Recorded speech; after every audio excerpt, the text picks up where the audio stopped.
नमस्कार दोस्तों, नोचिंग में आपका स्वागत है। क्लास 10th का साइंस करीब सारे चैप्टर कवर करेंगे हम लोग सिर्फ एक वीडियो में। देखते हैं कौन कौन चैप्टर कवर करेंगे आज। बिल्कुल शॉर्ट, एकदम शॉर्ट वीडियो होगा। कार्बन एंड इट्स कंपाउंड, उसके बाद light, human I, electricity, magnetic effect of current और आवर इन्वॉल्वमेंट। ठीक है, तो चलिए शुरू करते हैं। फर्स्ट में क्या है? कोवैलेंट बॉन्ड है ना। कोवैलेंट बॉन्ड और आयनिक बॉन्ड। अब ये दोनों क्या होता है? कोवैलेंट बॉन्ड, इसमें क्या होता है? Sharing of electrons covalent bond में। और आयनिक बॉन्ड में क्या होता है? Transfer of electron. समझ रहे हैं? Covalent bond sharing of electron, मतलब आपस में इस तरह से शेयर करेंगे। इस तरह से शेयर किए, क्लोरीन क्लोरीन आपस में शेयर करेंगे, क्योंकि इसे भी एक चाहिए, इसे भी एक चाहिए। ठीक है, तो ये आपस में शेयर कर सकते हैं। ठीक है, NaCl वो आपस में शेयर करेंगे। सोडियम क्लोराइड, एक को देना है, एक को लेना है, तो आपस में शेयर किए। बट यहाँ पे क्या है? आयनिक बॉन्ड में क्या होता है? ट्रांसफर ऑफ इलेक्ट्रॉन्स, मतलब एक देता है दूसरे को। जैसे किसी के पास एक्स्ट्रा हो, हाइड्रोजन के पास एक एक्स्ट्रा है, ठीक है, तो इसको या तो एक चाहिए या फिर एक ही किसी को दे देगा। तो जो एक्स्ट्रा है वो अगर किसी को दे दे तो ऑक्सीजन को यहाँ क्या चाहिए? ऑक्सीजन को चाहिए 2, ऑक्सीजन को 2 की कमी है। ठीक है, क्योंकि ऑक्टेट 8 में पूरा होगा, तो ऑक्सीजन को 2 इलेक्ट्रॉन की कमी है। तो क्या करेगा? हाइड्रोजन से एक लेगा, दूसरे हाइड्रोजन से एक लेगा। ठीक है, तो H2O कैसे बनता है?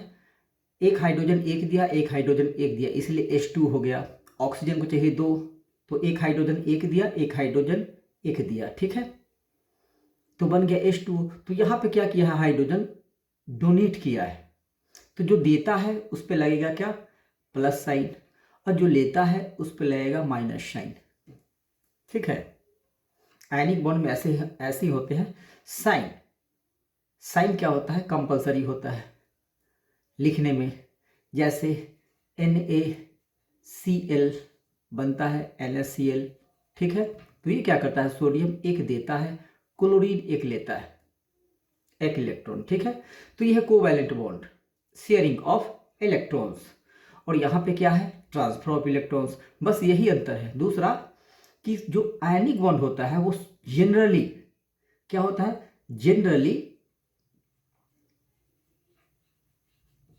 सॉलिड होता है, जनरली सॉलिड होता है। बट कोवैलेंट बॉन्ड हो सकता है सॉलिड भी हो, लिक्विड में वाले में भी हो सकता है, और गैस वाले में। ठीक है, तो कोवैलेंट बॉन्ड क्या है? Solid, liquid, gas.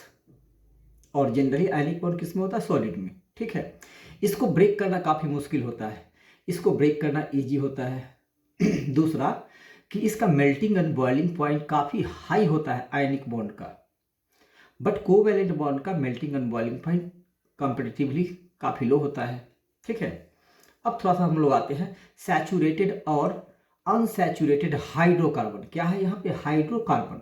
बस आपको समझना है, मैं जो बोल रहा हूँ मैं पहले से लिख के रखा हूँ ताकि आपको ज़्यादा टाइम मेरे साथ ना बिताना पड़े, और जो मैं लिख रखा हूँ उसको मैं समझा सकूँ कि मैंने क्या सोच के लिखा है।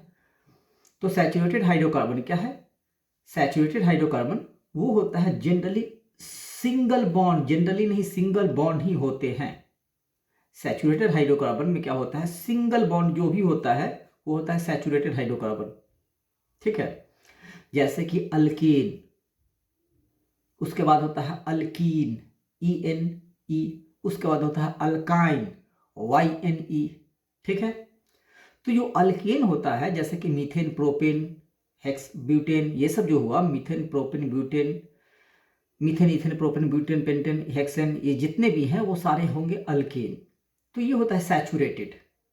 ठीक है, अनसैचुरेटेड भी क्या होता है? अल्काइन आता है, अल्काइन ग्रुप वाले। ठीक है, अल्कीन ग्रुप वाले, अल्काइन ग्रुप वाले आते हैं अनसैचुरेटेड में, मतलब डबल बॉन्ड वाले और ट्रिपल बॉन्ड वाले को बोलते हैं अनसैचुरेटेड हाइड्रोकार्बन। ठीक है, अब यहाँ पे सैचुरेटेड तो समझ गए, सैचुरेटेड मतलब सिंगल बॉन्ड। अनसैचुरेटेड मतलब डबल और ट्रिपल बॉन्ड, बट यहाँ पे हाइड्रोकार्बन भी जुड़ा हुआ है, तो इसीलिए थोड़ा सा मैं एक्सप्लेन कर दिया क्या हाइड्रोकार्बन, व्हाट इज हाइड्रोकार्बन। तो हाइड्रोकार्बन क्या होता है कि वो कंपाउंड होता है कि which contain only carbon and hydrogen.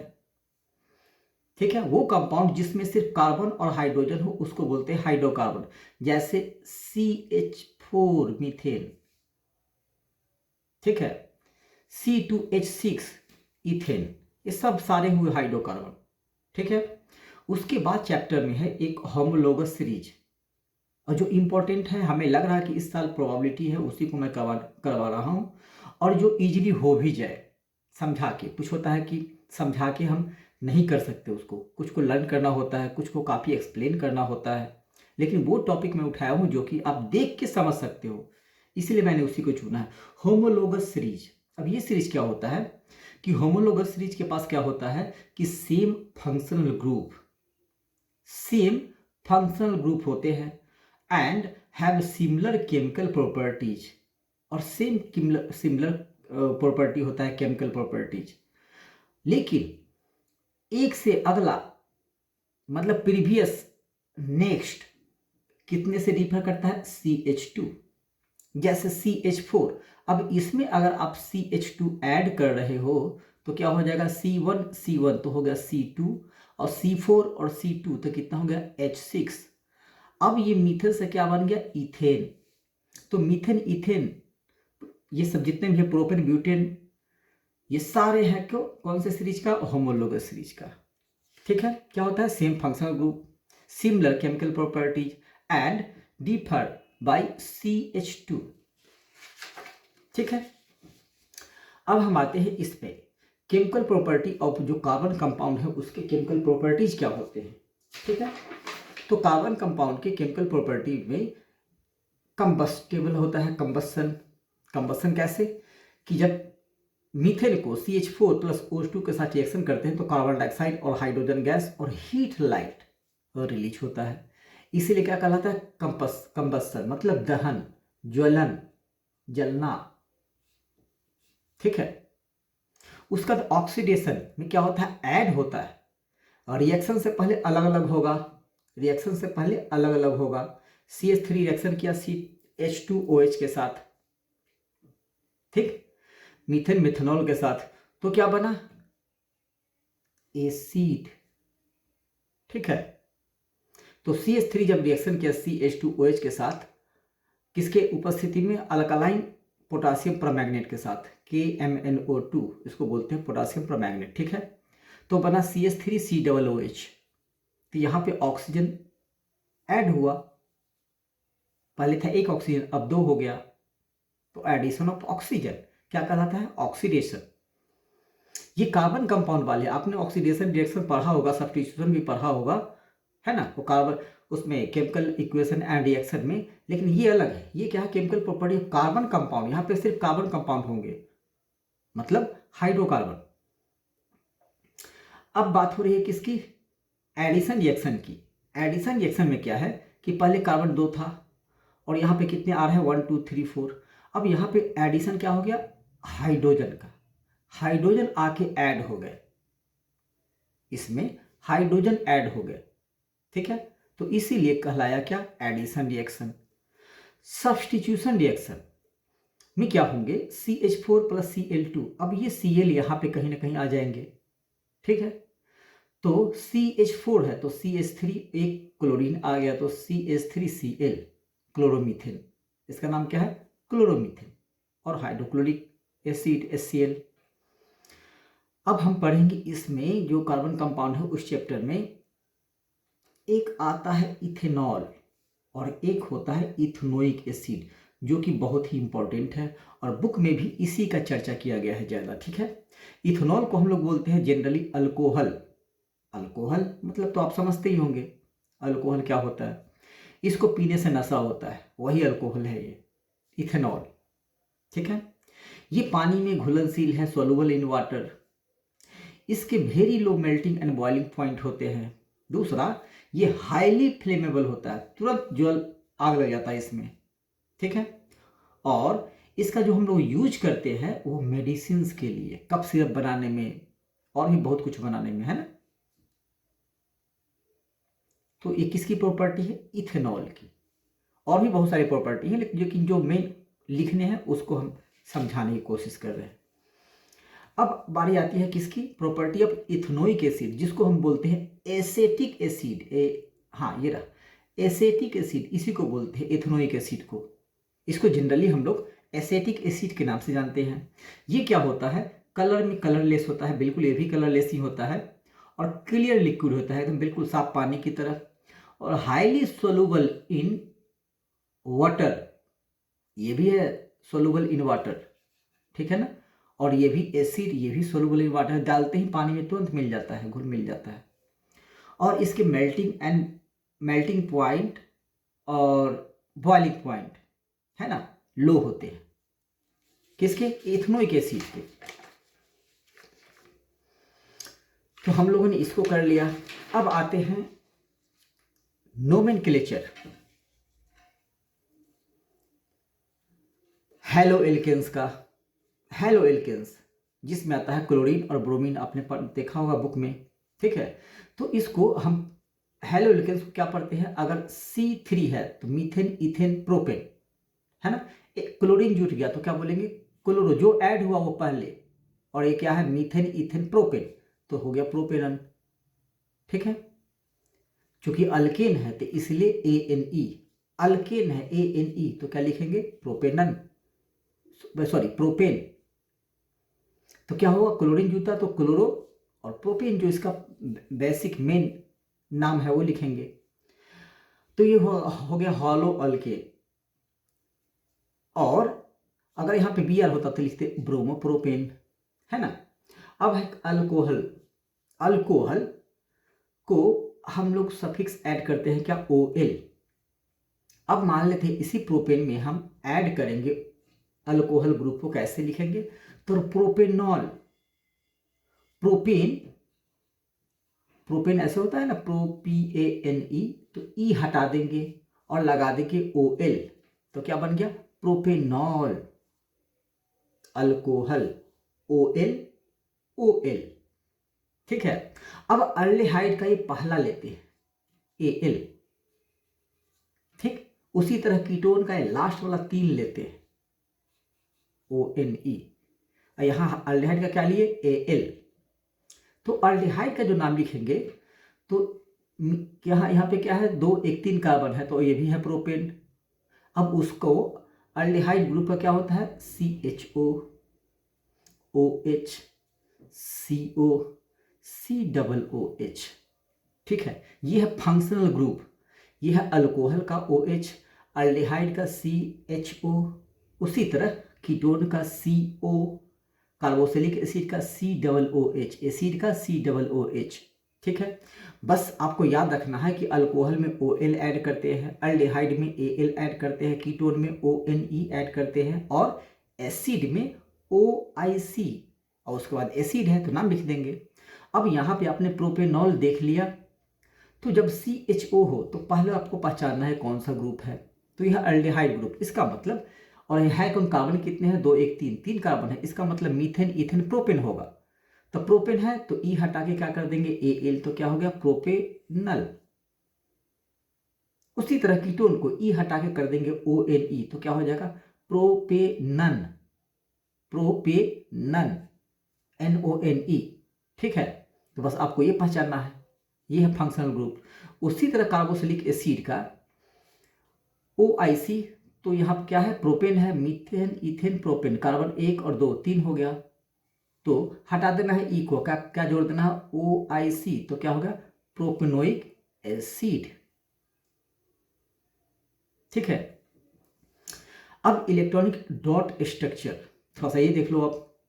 Oxygen का तो यहाँ पे क्या है? एक पेयर तो हो गया डबल बॉन्ड, ठीक है। चूंकि ऑक्सीजन 2 ले सकता है, आपस में 2 की शेयरिंग करेगी। हाइड्रोजन का 1, 2 हाइड्रोजन है, एक इसका 2, तो ये होगा सिंगल बॉन्ड, एक ही बॉन्ड बना है, एक ही पेयर है तो सिंगल बॉन्ड। 2 पेयर है तो डबल बॉन्ड, 3 पेयर हो गया तो ट्रिपल बॉन्ड, नाइट्रोजन नाइट्रोजन के साथ ट्रिपल बॉन्ड, ठीक है। अब पीछे जो हम लोगों ने देखा था वो फंक्शनल ग्रुप, अब ये देखिए कैसे है। अल्कोहल का क्या होता है, OH ऐसे लिखते हैं, ठीक है, अल्कोहल का OH।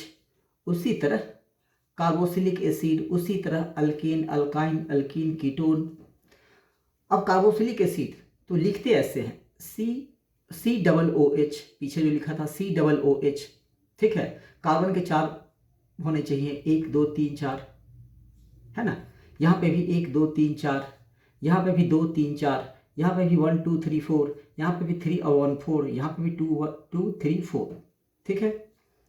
तो इस तरह से जब COOH हो तो होता है carboxylic acid.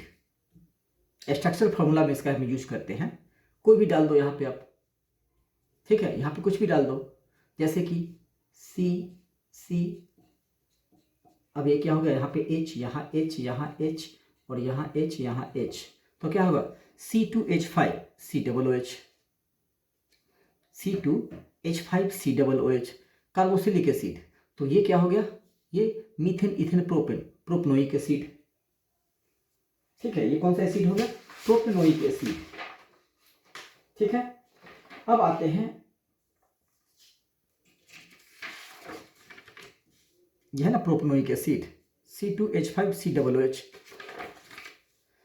C2H5 COOH, C2H5 COOH, carboxylic acid. उसी तरह कीटोन का ये है फंक्शनल ग्रुप, अल्कीन का ये है, सॉरी अल्कीन का E, डबल बॉन्ड तो अल्कीन ENE, सिंगल बॉन्ड तो ANE, ट्रिपल बॉन्ड तो YNE, ठीक है। और यह है अल्डेहाइड का COH या CHO, ठीक है।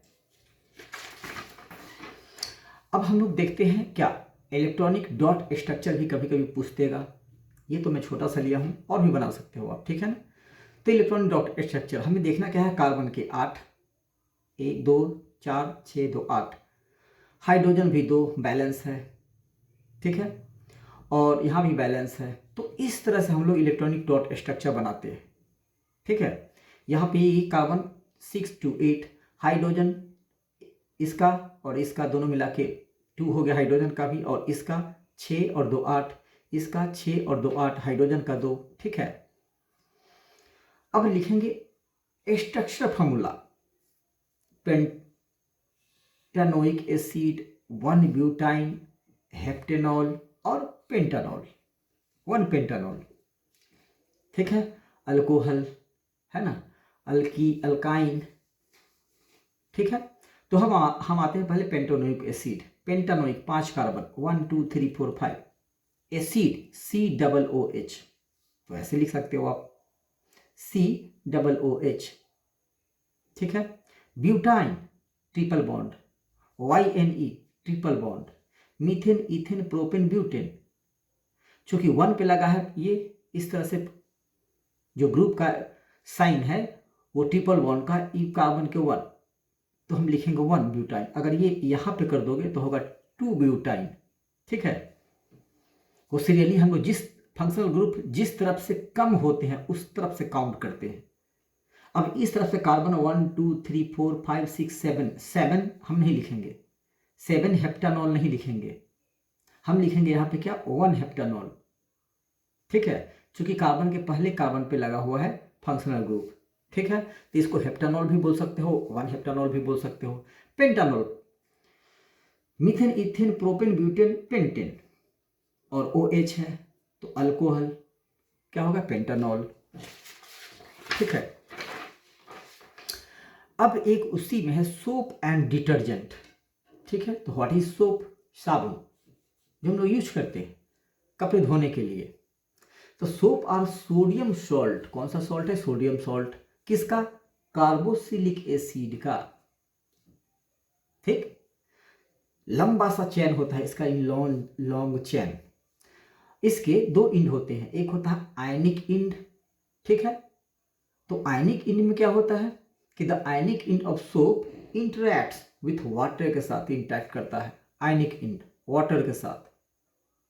और एक होता है कार्बन चेन। अब जो कार्बन चेन होता है उसका वो क्या करता है, वो इंटरैक्ट करता है ऑयल के साथ, ठीक है। क्योंकि डर्ट में क्या होता है, ऑयली हो जाता है डर्ट, तभी तो नहीं निकलता है। नहीं तो सूखी अगर धूल अगर अपने कपड़े में लग जाए, सूखी धूल, तो क्या होगा, वो हम लोग ऐसे ही झटक देंगे तो धूल हट जाएगा। बट पसीने के साथ वो क्या होता है, चिपक जाता है, ऑयली फॉर्म में आ जाता है। ठीक है, तो ये जो ऑयली फॉर्म हो जाता है उसको बोलते हैं हम लोग मिसेल्स। ठीक है, अब साबुन क्या करता है, the soap micelles pull the dirt, गंदगी को, इन वाटर फ्रॉम क्लॉथ, जब हम साबुन अप्लाई करते हैं तो।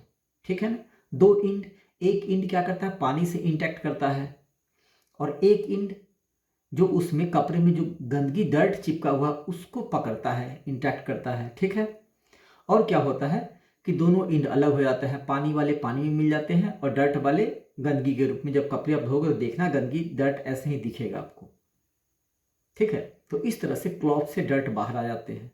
अब डिटर्जेंट क्या है भाई, जो हम लोग डिटर्जेंट भी यूज करते हैं, तो जनरली ये क्या है, सॉल्ट है, सोडियम का।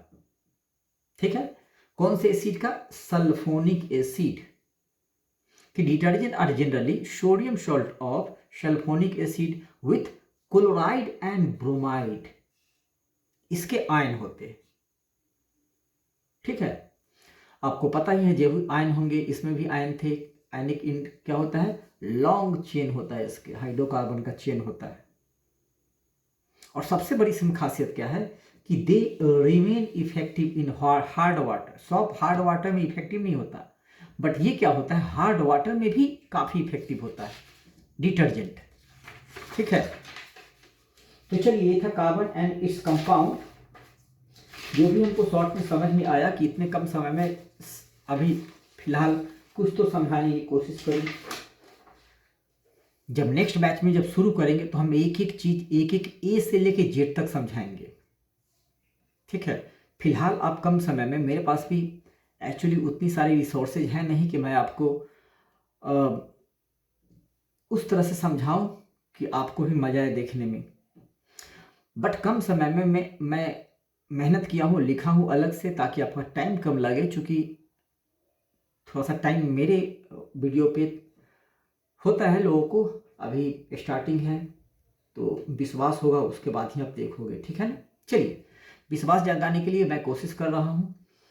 तो fraction of light, refraction of light है ना, ये हम लोग आ गए chapter light reflection and refraction में। तो ये तो आप पढ़े ही होंगे, रिफ्लेक्शन ऑफ लाइट 9th से पढ़ते आ रहे हो, इसलिए उसको मैंने स्किप कर दिया। और मैं क्या लेके आया हूं, रिफ्रैक्शन ऑफ लाइट।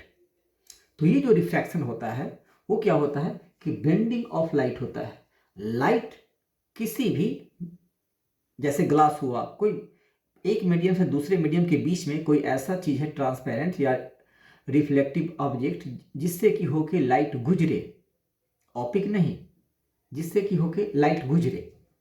जैसे आप ग्लास में यही पेंसिल अगर डाल दें तो ये पेंसिल जहां से पानी है वहां से हल्का सा बेंड हुआ दिखेगा। ठीक है, तो ये वही जो बेंडिंग ऑफ लाइट होता है जो हमें दिखता है, जिसके कारण बेंड किया हुआ पेंसिल, कि from one medium to another, मतलब वन मीडियम इसका क्या है, एयर, और अनदर मीडियम क्या है, जब पानी में जितना आधा पार्ट गया तो क्या है, वाटर। ठीक है ना, तो जब एक मीडियम से दूसरे मीडियम में से लाइट गुजरता है तो बेंड होते हैं वो, और उसी को बोलते हैं हम लोग रिफ्रैक्शन ऑफ लाइट। मेनली क्या होता है, बेंडिंग ऑफ लाइट फ्रॉम, लिखना क्या है कि the bending of light from one medium to another medium is called refraction of light. ठीक है, इसी में है कुछ लॉज हैं, जैसे स्नेल्स लॉ, इसी को बोलते हैं लॉ ऑफ रिफ्रैक्शन। तो इसमें क्या था कि the ratio of the sine of the angle of incidence to the sine of the angle of refraction is equal to the ratio of the refractive indices of two medium। मतलब sin theta 1 upon sin theta 2 is equal to n2 upon n1। ठीक है, जैसे अभी हमने गिलास की बात करी थी, इस तरह से इसमें इतना पानी भरा हुआ है। ठीक है, मैंने एक ये डाला, यूं हल्का सा ऐसे बेंड हमें दिखेगा। ठीक है, बट जाना कैसे चाहिए था, सीधे स्ट्रेट जाना चाहिए था इससे, लेकिन थोड़ा सा मुड़ा हुआ दिख रहा। ठीक है। और ये जो बेंड होता है, ये जो बेंड होता है वही रिफ्रैक्शन ऑफ लाइट के कारण, ठीक है। अब ये जो एंगल बीच में बनता है ना, बीच में जो एंगल बनता है, ये नॉर्मल से ये जो एंगल बना, यहाँ नॉर्मल से ये जो एंगल बना, ठीक है, वही साइन थीटा 1 और थीटा 2 दोनों का क्या होता है, रेशियो इक्वल होते हैं। मतलब sine theta 1 upon sine theta 2 is equal to n2 upon n1। ये क्या है, इंसिडेंट इंडेक्स मानते हैं इसको। अब दोनों को क्रॉस मल्टीप्लाई करोगे तो n1 sine theta 1 is equal to n2 sine theta 2 ऐसे होते हैं। यहाँ पे sine theta 1 upon sine theta 2 is equal to n1 upon n2 नहीं लिखेंगे, ठीक है ना। अब हम लोग आते हैं इसी में कौन सा, थोड़ा सा आप पढ़े होंगे ये सब सारी चीजें, लेकिन मैं किस पे फोकस करना है ज्यादा, ह्यूमन आई। ह्यूमन आई में और भी बहुत सारी चीज होते हैं, लेकिन मेन ये तो आपको याद ही कर लेना है। मान लिया कि आ गया डायग्राम ऑफ ह्यूमन आई, तो आप बना देना, मेरे से अच्छा नहीं बना है लेकिन आप अच्छे से बना देना इसे, ठीक है। और बनाने के बाद एटलीस्ट ये पांचों जरूर लिखना है, ठीक है। अब जब ह्यूमन आई आ गया है, नहीं उसके बाद हम लोग थोड़ा सा, पहले ह्यूमन आई ही पढ़ ले, चलिए पहले ह्यूमन आई ही पढ़ते, उसके बाद हम लोग ये करते हैं। ह्यूमन आई में क्या है वो सब सारी चीज देख लिए। अब आंखों के साथ क्या होता है, कुछ प्रॉब्लम भी आती है। किसी किसी को नजदीक का दिखता है, दूर का नहीं दिखता। किसी इंसान को दूर का दिखता है, नजदीक का नहीं दिखता। और किसी इंसान को ना दूर का दिखता है क्लियरली और ना नजदीक का, ठीक है। तो जिसे नजदीक की दिखे बट दूर की ना दिखे उसको बोलते हैं मायोपिया, मतलब शॉर्ट साइटेडनेस। शॉर्ट मतलब नजदीक, जिसको नजदीक की दिखे। लॉन्ग मतलब दूर, जिसको दूर की दिखे, ठीक है। तो यहां पे कंफ्यूज नहीं होना है। शॉर्ट साइटेडनेस मतलब नजदीक का तो दिखे बट दूर का ना दिखे, ठीक है। अब ऐसा अगर किसी के पास प्रॉब्लम है कि जो कि नजदीक की चीजों को देख सकता है, दूर की चीजों को नहीं देख सकता है, तो उसको क्या करेंगे, उसको सही करने के लिए कौन सा ग्लास लगाएंगे, कौन सा लेंस लगाएंगे। उसको सही करने के लिए हम लोग यूज करते हैं कॉनकेव लेंस। कॉनकेव, ये होता है कॉनकेव लेंस, ठीक है। इसका यूज करते हैं आंखों के सामने, ठीक है। और जिसको न दूर का दिखे बट नजदीक का नहीं दिखे, उसके प्रॉब्लम को सही करने के लिए हम लोग, करेक्शन करने के लिए हम लोग कॉन्वेक्स लेंस का यूज करते हैं। वो कैसे होता है, यूं, इस लेंस का यूज करते हैं हम लोग, ठीक है। तो शॉर्ट में तो आप समझ गए कि जो शॉर्ट साइटेडनेस क्या होता है, जो शॉर्ट मतलब नजदीक, तो नजदीक का दिखे, ये नहीं कि साइटेडनेस नजदीक का ना दिखे। शॉर्ट साइटेडनेस का मतलब नजदीक का दिखे, दूर का ना दिखे। और लॉन्ग साइटेडनेस मतलब दूर का तो दिखे बट नजदीक का ना दिखे, ठीक है।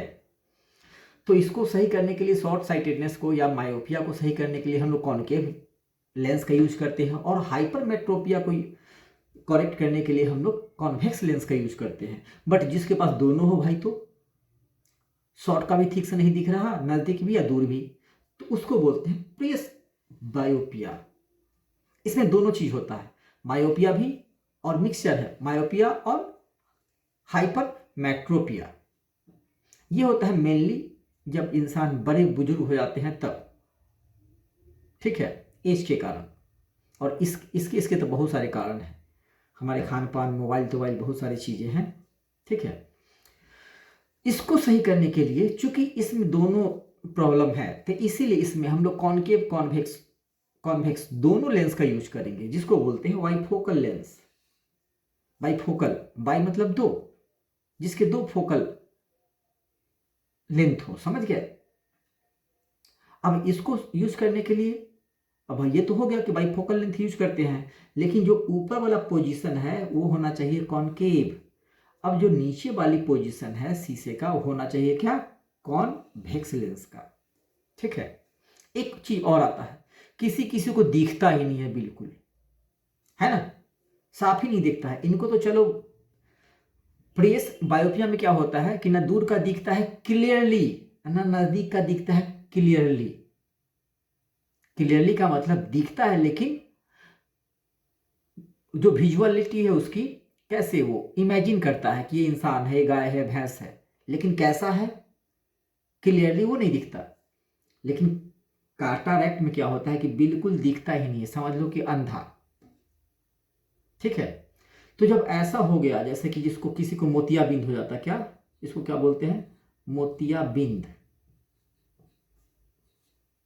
हिंदी में हम लोग बोल सकते हैं मोतियाबिंद जिसको होता है, उसी को नहीं दिखता है बिल्कुल, लॉस ऑफ विजन।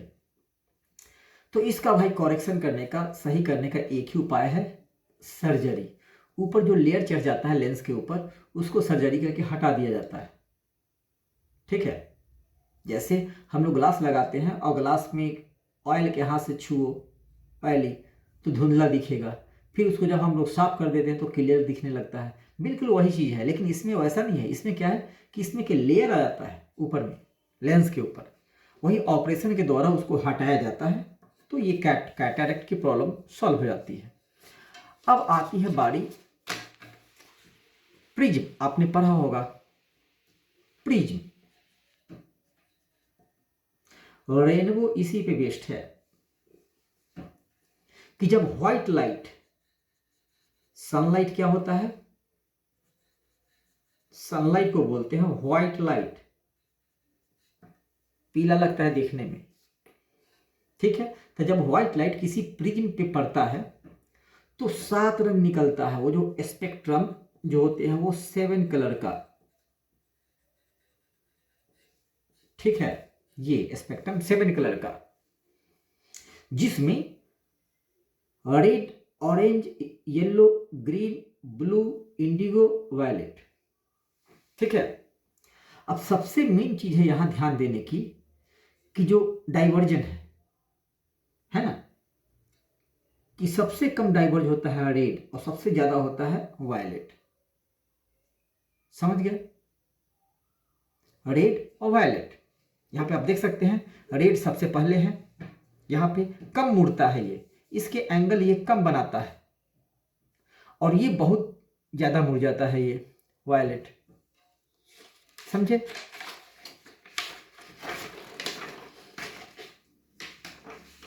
अब आते हैं, और भी कुछ तो होना चाहिए इसमें, देखता हूं।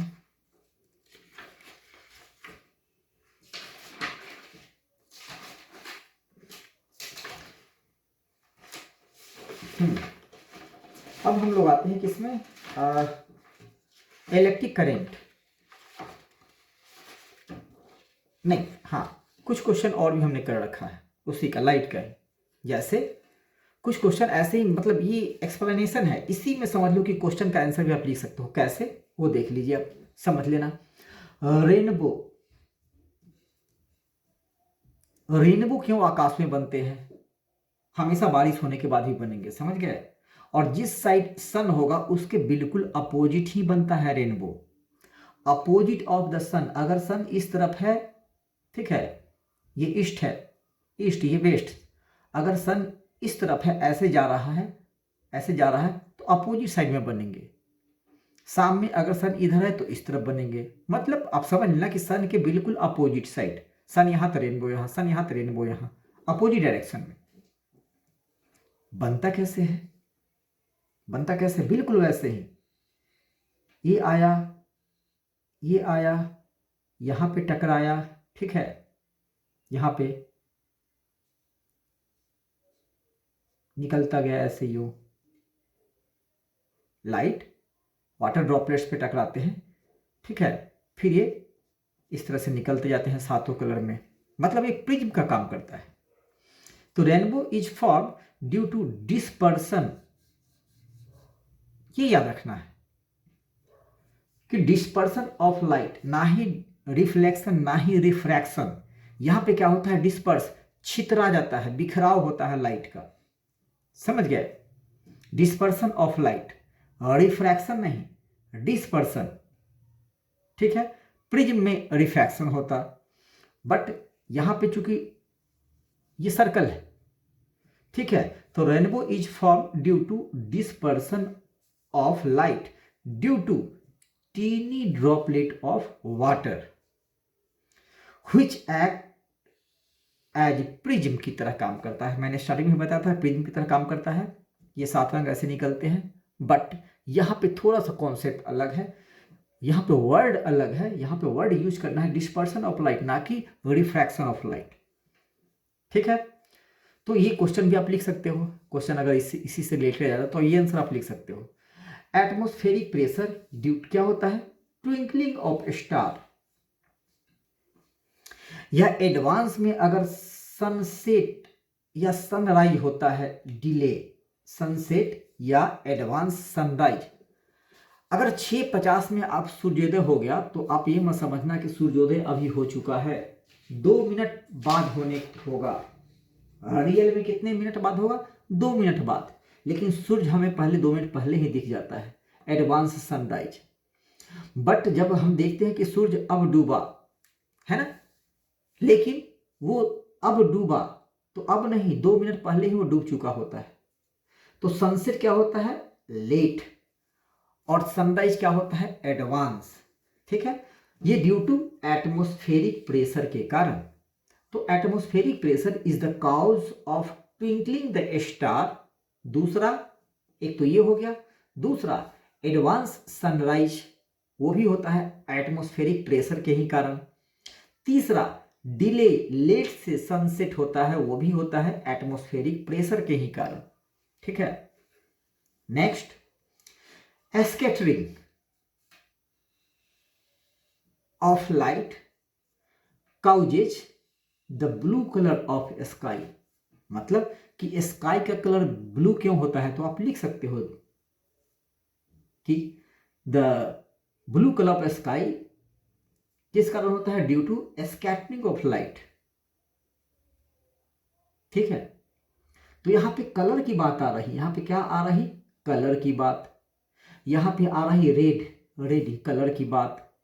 तो जब कलर की बात आएगी तो स्कैटरिंग, समझ गया, जब कलर की बात आएगी तो स्कैटरिंग, जब ट्विंकलिंग की बात आएगी तो एटमॉस्फेयर। ठीक है ना, मान लिया कि धुआं ज्यादा हो, धूल ज्यादा हो तो हमें चीजें कम दिखती है, धूल हट जाए तो हमें चीजें क्लियर दिखेंगी। तो धूल हम इसीलिए कहें ताकि आप क्लियरली समझ सको, एग्जाम्पल दे रहा हूं। तो एटमॉस्फेयर में जो होता है, एटमॉस्फेयर में जो प्रेशर होता है उसके कारण, अभी यहाँ नीचे नहीं, स्टार तो काफी ऊपर होता है, तो ये होता है ड्यू टू एटमॉस्फेयर में ही जो प्रेशर बनते हैं उसके कारण होता है। या बट यहाँ पे क्या है, स्कैटरिंग ऑफ लाइट। ठीक है, तो ये होता है ब्लू कलर, जब होता है तो ब्लू कलर किसका, स्काई का, कि स्काई कैसा दिखने लगेगा, ब्लू कलर। और जब सूर्योदय होता है या सूर्यास्त होता है तो हमें दोपहर में हमें सन रेड नहीं दिखाई देते, येलो टाइप का दिखाई देते हैं, ऑरेंज टाइप का। बट शाम में और सुबह में सन हमें कैसा दिखाई देता है, सन जब सनराइज के समय और सनसेट के समय सन कैसा दिखाई देता है, रेड, रेड दिखाई देता। और आसमान कैसा दिखाई देता है, ब्लू। तो ये ड्यू टू होता है स्कैटरिंग ऑफ लाइट के कारण। ठीक है, अब हम लोगों ने वहां देखा था प्रिज्म में क्या था, ये यूं ऐसे लाइट आया, ठीक है, ये रेड हुआ इस तरह से, 1 2 3 4 5 6 7, ये रहा वी, वायलेट। तो ये जो रेड लाइट है इसका डिस्पर्सन क्या होता है, कम होता है। ये थोड़ा सा ऐसे होना चाहिए, हल्का सा एंगल तो बनाना ही है। तो रेड लाइट का डिस्पर्सन क्या होता है, कम होता है, और वायलेट का क्या होता है, ज्यादा होता है। इसीलिए कि रेड लाइट बहुत तेज ट्रैवल करता है और वायलेट लाइट ट्रैवल करता है सबसे स्लो। इन 7 कलर में सबसे ज्यादा तेज है रेड कलर, है ना, क्योंकि उसका जो डिस्पर्सन है, सॉरी उसका जो रिफ्रैक्शन है वो क्या होता है, कम, और वायलेट का होता है सबसे ज्यादा। ठीक है, तो इसीलिए रेड कलर होता है फास्टेस्ट और वायलेट कलर होता है स्लोएस्ट।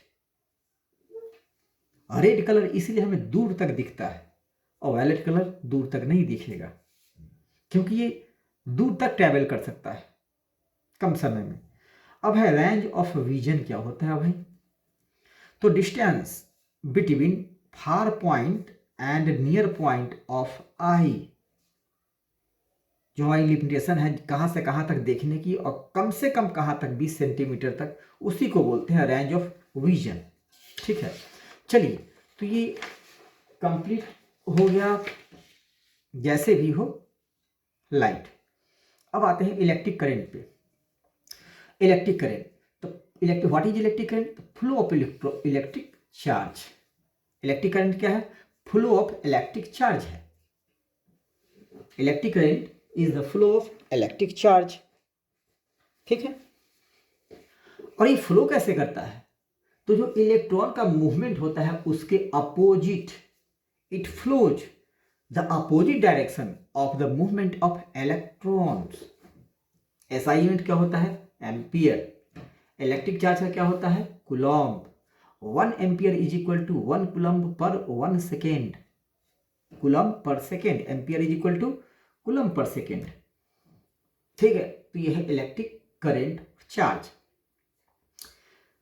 पोटेंशियल डिफरेंस जिसको डिनोट करते हैं V से। ठीक है, तो ये क्या होता है? Potential difference is the amount of work done. The amount of work done कहां से कहां तक? To move unit charge between 2 points.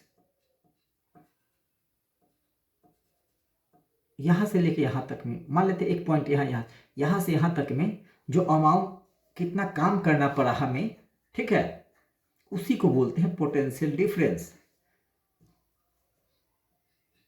तो V is equal to work done upon charge. कितना काम किए यूनिट चार्ज को मूव करवाने के लिए, कितना हमें काम करना पड़ा यूनिट चार्ज को एक जगह से दूसरे जगह, यहां से 1 कूलम्ब को यहां से लेके यहां तक लाने में हमें कितना वर्क डन करना पड़ा, इसी को बोलते हैं पोटेंशियल डिफरेंस। इसी लिखते हैं potential difference is equal to work done upon charge W upon Q। ठीक है, अब हमें इंपॉर्टेंट एक और लगा ओम्स लॉ। तो ओम्स लॉ क्या होता है? बिल्कुल यही V मतलब potential difference two points is directly proportional to the electric current। Electric current, Ohm's law क्या कहता है कि potential difference of 2 point is directly proportional to the electric current at constant temperature. Constant होना चाहिए। ठीक है, ये इंपॉर्टेंट है, ये लिखना एट कांस्टेंट टेम्परेचर। टेम्परेचर निश्चित होना चाहिए, नियत होना चाहिए। ठीक है, तो जो जैसा ही कह रहा potential difference directly proportional to किसके? इलेक्ट्रिक करंट के, I के।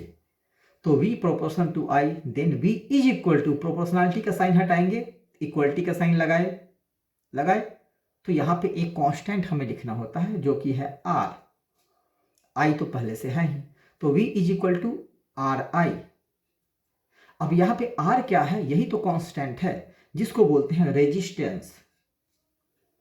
अब इस फार्मूले को हम दो तरह से और लिख सकते हैं, R बराबर V अपॉन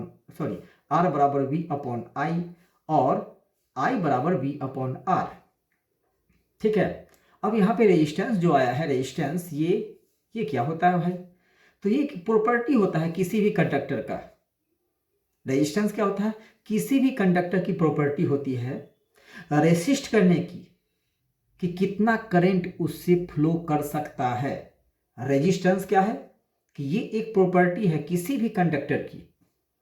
कंडक्टर चाहे लोहे का हो, एल्युमिनियम का हो, चाहे फिर पीतल का हो, कॉपर का हो। ठीक है, तो वो क्या होता है? वो उसकी खासियत होती है कि कितना इलेक्ट्रिक करंट को वो ले जा सकता है एक जगह से दूसरे जगह बिना टूटे हुए, गले हुए। ठीक है, अब इस रेजिस्टेंस को हम डिनोट करते हैं किससे? ओम से। इसका साइन क्या है? ओम। ठीक है, अब 1 ओम इज इक्वल टू होता है 1 वोल्ट अपॉन 1 एम्पियर। ठीक है, अब ये जो रेजिस्टेंस है, अभी तो बात कर लिए किसकी? कंडक्टर की। तो ये जो रेजिस्टेंस है अब कंडक्टर आखिर डिपेंड किस पे करता है भाई? तो ये डिपेंड करता है मेनली 3 चीज़ों पे। पहला कि नेचर ऑफ मटेरियल क्या है, किस चीज़ का बना है ये, ठीक है, क्योंकि इस हर एक की रेजिस्टिविटी अलग अलग होती है हर एक मेटल का। तो इसीलिए यहाँ पे लिखा गया क्या कि नेचर ऑफ मटेरियल क्या है। दूसरा, लेंथ ऑफ कंडक्टर कितना है, मतलब वही लेंथ ऑफ मटेरियल जो वायर हम यूज करते हैं वो कितना लंबा है, ठीक है। तीसरा कि हम यूज करते हैं एरिया का भी, कि एरिया ऑफ क्रॉस सेक्शन मतलब कितना मोटा वो वायर है। अगर एक टेबल लैंप जलाना है तो हम पतले वायर में भी जला सकते हैं, बट पोल पर से जो हम अपने घर में जो वायर यूज करते हैं लाने के लिए, या उसको छोड़िए आप, या फिर जो हम स्टोव जलाते हैं, इंडक्शन जलाते हैं, उसके जो वायर होंगे वो काफ़ी हैवी होंगे। मतलब मेन वायर क्या होंगे, काफ़ी हैवी होंगे, वो मोटे होंगे उसके वायर, ठीक है। बट छोटे मोटे काम के लिए, छोटे मोटे जैसे कि हम लोग टेबल लैंप जलाते हों या फिर चार्ज करते हों, चार्जर वाले पिन में, उसमें भी जो वायर होंगे वो क्या होंगे, बहुत काफ़ी पतले होंगे, ठीक है। तो वो डिपेंड करता है एरिया ऑफ क्रॉस सेक्शन, कितना मोटा वायर है, ठीक है। एरिया मतलब मोटापा वायर का, ऐसे जैसे वायर है अब कितना मोटा है, अब एक हो गया पतला, एक हो गया उससे भी पतला, ठीक है। तो इसकी रेसिस्टिविटी ज़्यादा होगी। तो R is equal to rho L upon A. यहाँ पे क्या है, रियोस्टैट, ये तो हो चुका है। चलिए इसमें यही रहा। उसके बाद हम लोग आते हैं R, जो रेजिस्टेंस है उसको हम लोग कैसे कंबाइन करते हैं। तो दो तरह से करते हैं, एक पैरेलल सीरीज में और दूसरा एक पैरेलल में, दूसरा सीरीज में। उसको कॉम्बिनेशन करने का दो तरीका है, एक सीरीज में जैसे ऐसे एक हुआ, इसको बोलेंगे सीरीज, और एक ऐसे जुड़ गया सपोज,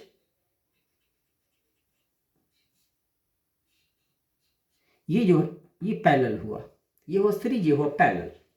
तो सीरीज को इस तरह से लिखते हैं, टोटल रिजल्टेंट कितने होंगे resistance, R1 plus R2 plus R3, अगर 3 है तो 2 है तो R1 प्लस R2, यहाँ 2 है तो ये R1 ये R2, तो क्या होगा 1 upon R S is equal to 1 upon R1 plus 1 upon R2। यहाँ पे भी इतना ही लेंगे, अगर 2 में लिखा हूँ तो इतना ही लिखना है आपको, अगर 2 लिखा हूँ तो, ठीक है।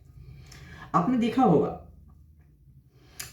कि जब हम फैन चलाते हैं तो जितने टाइम चलाते हैं हम फैन, जितने टाइम चलाएंगे, जितना भी टाइम चलाएंगे तो वैसे वैसे वो और ज़्यादा गर्म होता जाएगा।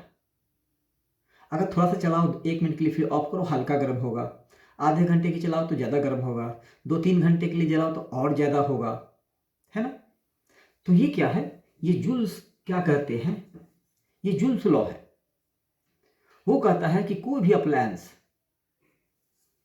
जिसकी इलेक्ट्रिसिटी कंज्यूम करने की, उसके एनर्जी को कंज्यूम करने की जितनी क्षमता है उतना ही वो एनर्जी कंज्यूम करेगा, बाकी को वो दूसरे फॉर्म में कन्वर्ट कर देता है, ठीक है। तो दूसरे किस फॉर्म में भाई, हीट के फॉर्म में, ठीक है। तो इसीलिए यहां पे क्या आया, heating effect of electric current. आप बल्ब जलाते होंगे एलईडी छोड़ के, पहले येलो वाली बल्ब या और भी बहुत सारे बल्ब हैं जो कि आजकल आते हैं, उसको अगर आप जलाओगे, बल्ब को काफ़ी देर जलाओगे तो उसको छूना, उसके आसपास या तो उसके जो होल्डर होंगे वो, और बॉल के जो ग्लास होंगे छू के देखना, वो गर्म हो जाएंगे। फैन चलाओ, फैन गर्म होंगे, ठीक है। तो वो ड्यू टू होता है heating effect of electric current. मतलब जितना लाइट ग्लो करने के लिए जितना उसको एनर्जी चाहिए वो तो उतना ले लेता है। अगर 100 वाट का बल्ब है तो 100 वाट लाइट ले लेगा, उससे ज़्यादा अगर है तो उसको क्या करेगा, कन्वर्ट कर देता है हीट में, जिसके कारण अप्लायंस गर्म हो जाते हैं। अगर ज़्यादा कन्वर्ट कर रहा है इसका मतलब ही कहीं ना कहीं डिफॉल्ट है या वोल्टेज ज़्यादा है, ठीक है। तो जूल्स यही कहता है, H equal to I square और R रेजिस्टेंस और टाइम, ठीक है। इलेक्ट्रिक करेंट रेजिस्टेंस और टाइम, ये हुआ heating effect of electric current H। अब एक और होता है मैग्नेटिक इफेक्ट भी होता है इलेक्ट्रिक करंट का, कि magnetic effect of electric current, और यही इंपॉर्टेंट है इस बार, ठीक है। तो मैग्नेटिक फील्ड लाइन सबसे पहले समझना इसमें ये जरूरी है कि ये रहा magnet, south pole north pole, the force surrounding a magnet is called magnetic field. इस मैग्नेट के चारों ओर जो फोर्स होता है उसको क्या बोलते हैं, मैग्नेटिक फील्ड। अब इसका डायरेक्शन किस तरह होता है, डायरेक्शन ऑफ फील्ड लाइन क्या होता है, डायरेक्शन ऑफ फील्ड लाइन, तो ये दो तरह से, बाहर और अंदर। इसके अंदर ये रहा, अंदर जा रहा अंदर, और फिर इधर से आ रहा फिर बाहर। तो आउटसाइड में इसके डायरेक्शन क्या होते हैं, north pole to south pole. ये देखिए नॉर्थ से निकला साउथ में गया, नॉर्थ से निकला साउथ में गया। तो जब बाहर निकलता है तो क्या होता है, नॉर्थ टू साउथ, इधर से निकला, ये देखिए एरो दे दिया हूं, साउथ में गया। तो आउटसाइड में क्या होता है, जब बाहर आओगे तो north pole to south pole, but inside magnet के अंदर साउथ टू नॉर्थ, इधर से घुसा और इधर निकला मैग्नेटिक फील्ड, इधर से आया, ये रहा एरो, और इधर से निकला। तो इनसाइड मैग्नेट क्या होता है, साउथ टू नॉर्थ, ये याद रखना है, ठीक है। अब direction, direction of magnetic field through a current carrying conductor, direction of magnetic field through a current carrying conductor depends upon direction of the flow of electric current. जिस direction में electric current flow करता है उसी direction में क्या होगा, magnetic field का direction होगा, ठीक है। तो ये बताता है राइट हैंड रूल फ्लेमिंग का। वो क्या कहता है कि द डायरेक्शन, जब हम अंगूठे को, दाहिने अंगूठे को इस तरह से थम्स अप करते हैं, थम्स अप, ठीक है, जब करते हैं इस तरह से, तो the direction of electric current is in direction of thumb, ये रहा, ऐसे कर दिए। देन रैपिंग फिंगर, ये जो फिंगर हम लोग रैप करते हैं इस तरह से, मतलब ऐसे ऐसे ऐसे, wrapping finger show the direction of magnetic field. तो अगर करंट ऐसे जा रहा है तो मैग्नेटिक फील्ड इस तरह से होगा, जिस तरह से हम मतलब अंगूठा को ऐसे मोड़ेंगे उस तरफ, ठीक है। तो ये आ गया मैग्नेट, कौन सा चैप्टर था ये, magnetic effect of electric current. अब आते हैं आवर इन्वायरमेंट में क्या क्या हो, तो आप बचपन से पढ़ते आ रहे होंगे आवर इन्वायरमेंट। आपको पढ़ लेना है बायोग्रेडेबल और नॉन बायोग्रेडेबल, आपको पढ़ लेना है इकोसिस्टम, ठीक है। इकोसिस्टम में सब कुछ आते हैं ये सारे बायोटिक और अबायोटिक कंपोनेंट्स जितने भी हैं, ठीक है। बायोटिक में आता है प्रोड्यूसर्स और ये कंज्यूमर्स और डिकम्पोजर। प्रोड्यूसर्स वही जो आप बोल सकते हो प्रोड्यूसर्स को क्या, ग्रास नहीं सॉरी, जितने भी पेड़ पौधे वगैरह जितने भी हो गए है ना, वो सब हो गए प्रोड्यूसर्स। उसके बाद हम बायोटिक की बात कर रहे हैं, इसमें जितने भी हैं जिंदा चीज होंगे, लिविंग थिंग्स होंगे, लिविंग ऑर्गेनिज्म होंगे, ठीक है। तो प्रोड्यूसर, उसके बाद आ गया कंज्यूमर।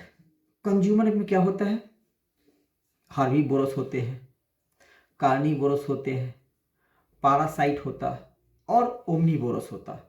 कंज्यूमर कितने तरह के हो सकते हैं, 4, हार्बीवोरस, कार्निवोरस, पारासाइट और ओमनीवोरस।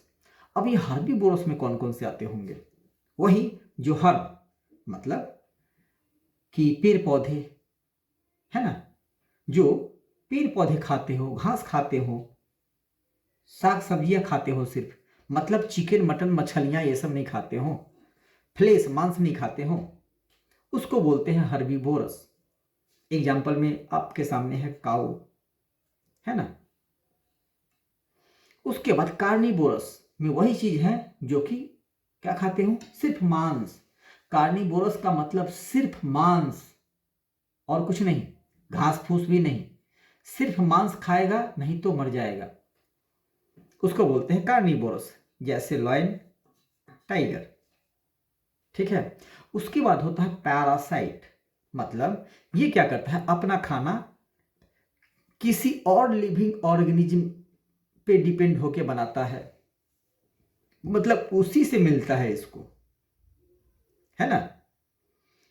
मतलब किसी भी हमारे शरीर, हमारे सर में कुछ कुछ होते हैं, आप जानते ही होंगे, बोल सकते हो उसको, लीच वगैरह, प्लाज्मोडियम हो गया। आपने देखा होगा किसी पेड़ पे एक धागे की तरह, येलो कलर का धागे की तरह कुछ लिपटा हुआ रहता है, बहुत सारा, एक जाल टाइप का बनाया हुआ रहता है, उसको ही बोलते हैं पारासाइट। वो होस्ट पेड़ पे रहता है और उसी से वो फीड करता है, ठीक है, जिसको बोलते हैं प्लाज्मोडियम। अमरबेल हम लोग जिसको बोलते हैं नॉर्मली, अमरबेल, अमरलत्ती, अमरलत्ता वगैरह। अब आया ओमनीबोरस, तो इसके तो सबसे मस्त एग्जाम्पल है हम आप, मतलब हम तो हैं, आप हैं कि नहीं पता नहीं, कुछ तो होंगे भी, कुछ नहीं भी, मतलब ह्यूमन बीइंग्स भी हैं, वो भी ओमनीबोरस हैं बहुत सारे, ठीक है। ओमनीबोरस का मतलब हुआ जो हर्बीबोरस भी हो और कार्निवोरस भी हो, उसी को बोलते हैं ओमनीबोरस, ठीक है। ओमनीबोरस मतलब जो हर्बीबोरस भी हो और कार्निवोरस भी हो, जैसे एक हो गया मैन, डॉग, वो बहुत सारे, क्रो हो गया, और भी बहुत सारी चीज़ हैं। तीसरा बायोटिक में क्या आता है, डिकम्पोजर।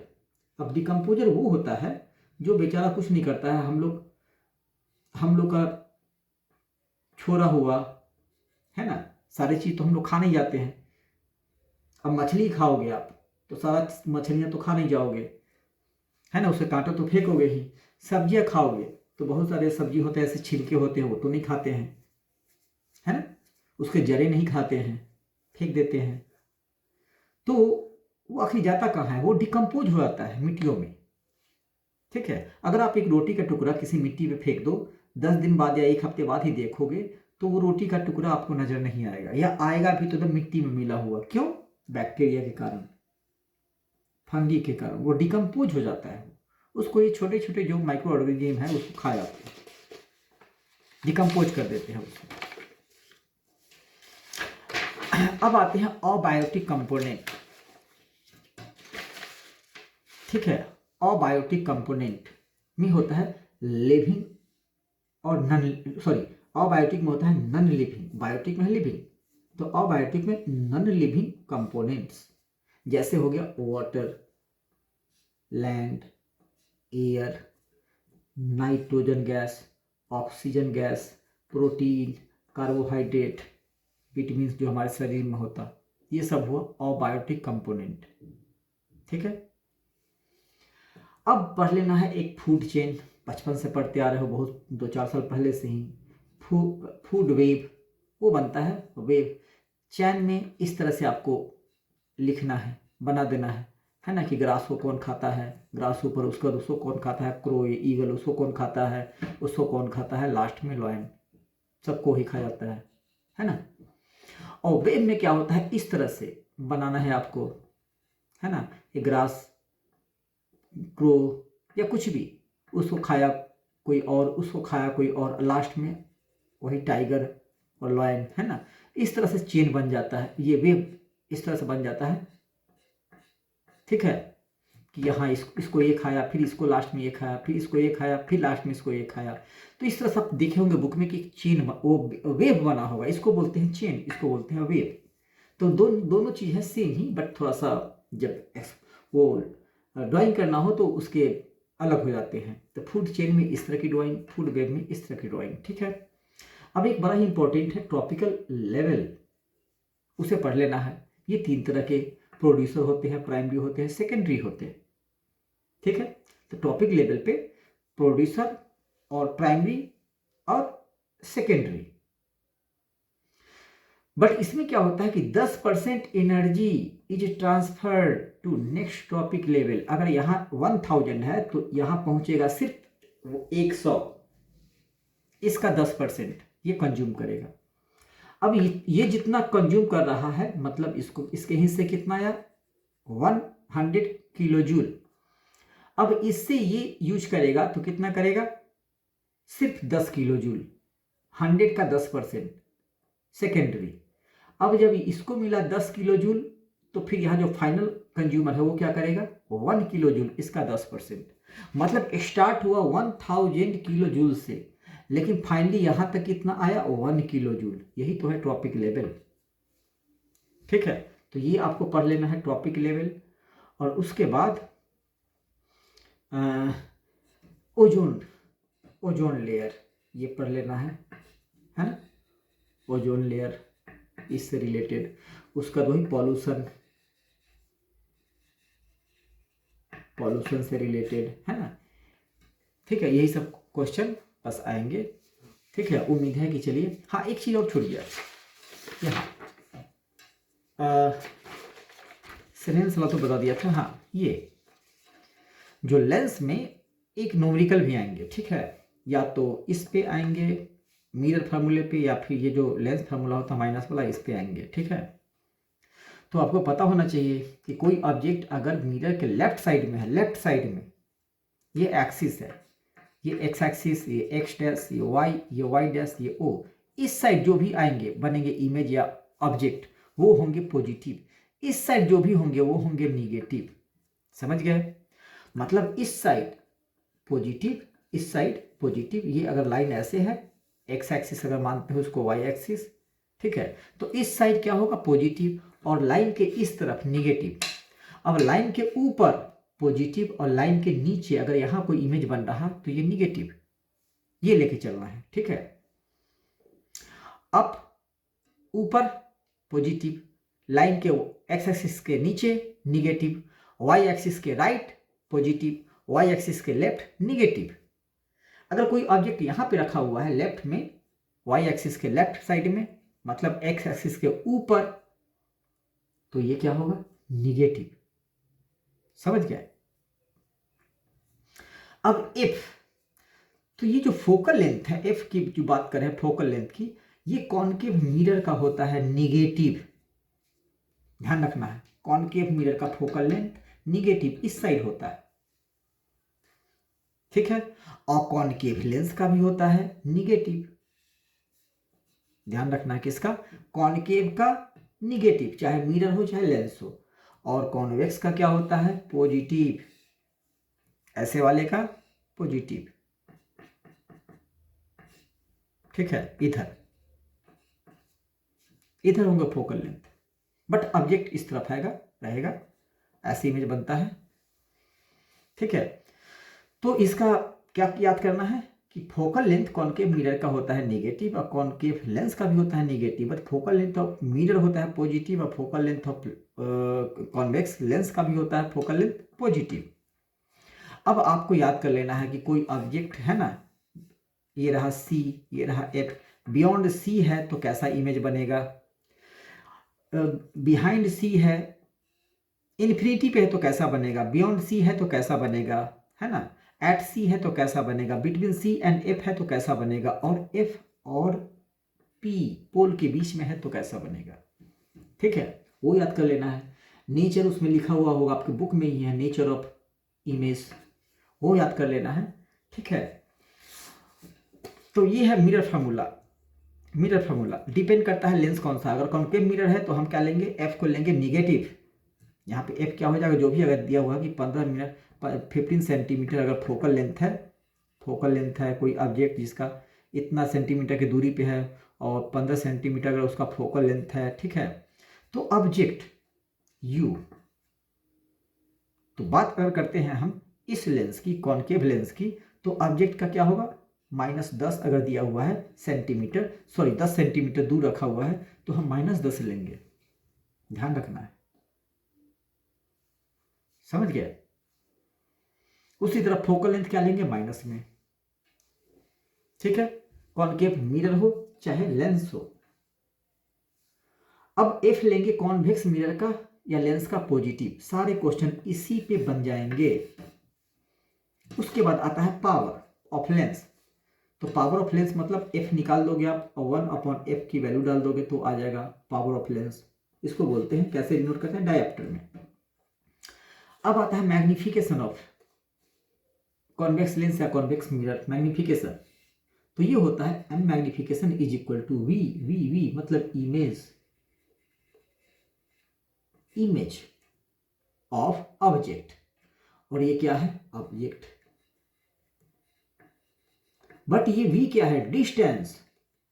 इमेज जो है डिस्टेंस, दूरी, कितनी दूरी पे इमेज बन रही, और ये क्या है? डिस्टेंस ऑफ ऑब्जेक्ट, कितना दूर पे ऑब्जेक्ट रखा हुआ है आईने से, ठीक है, या फिर लेंस से।